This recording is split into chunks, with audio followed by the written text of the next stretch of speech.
Mister Naik, আমি doctor Surekant পাওয়ার, Saint George hospital থেকে এসেছি। ধন্যবাদ এমন সুন্দর এবং আলোকিত বক্তব্যের জন্য। কোরআন ঈশ্বরের বাণী এই বিষয়ের উপর আপনি বলেছেন যে কোরআন আল্লাহর বাণী। আমার প্রশ্ন হলো, আপনার কাছে ঈশ্বরকে কে সৃষ্টি করেছেন? ঈশ্বরের উৎসটা কি? ভাই খুব সুন্দর প্রশ্ন করলেন যে যদি কোরআন ঈশ্বরের বাণী হয় তাহলে ঈশ্বরের স্রষ্টা কে। খুব ভালো প্রশ্ন। যদি আপনাকে জিজ্ঞেস করি যে আপনার বন্ধু জন একটা সন্তান জন্ম দিয়েছে, আপনি কি বলতে পারবেন সন্তানটা ছেলে না মেয়ে? আপনার বন্ধু জন হাসপাতালে একটা সন্তান জন্ম দিয়েছে, সন্তানটা ছেলে নাকি মেয়ে বলতে পারবেন?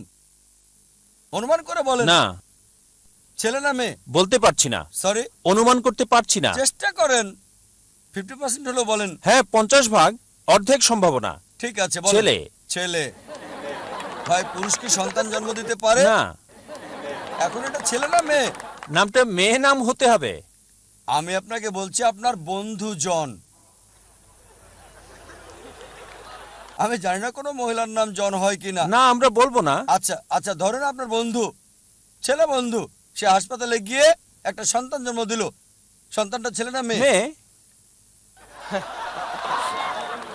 পুরুষ কি সন্তান জন্ম দিতে পারে? না। এখন বুঝতে পেরেছেন, পুরুষ সন্তান জন্ম দিতে পারে না, তাহলে ছেলে না মেয়ে এই প্রশ্নটা আসে কি করে? তাই বলা হয়েছে ঈশ্বরকে কেউ সৃষ্টি করেনি।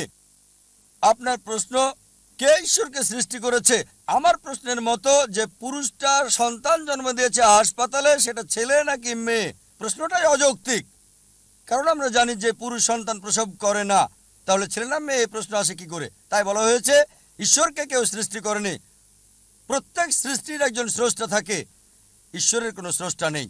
তাই নাস্তিকের সাথে তর্কের সময় কখনোই বলি না যে সবকিছুরই স্রষ্টা আছে। আমি বলি প্রত্যেক সৃষ্টির স্রষ্টা আছে, ঈশ্বর কোনো সৃষ্টি নয়। বলা হয়েছে যখনই আমি বলবো ঈশ্বরের স্রষ্টাকে, আর সে ঈশ্বর নয়। তার সংজ্ঞা হচ্ছে আল্লাহর কোনো স্রষ্টা নেই। আশা করি উত্তরটা পেয়েছেন।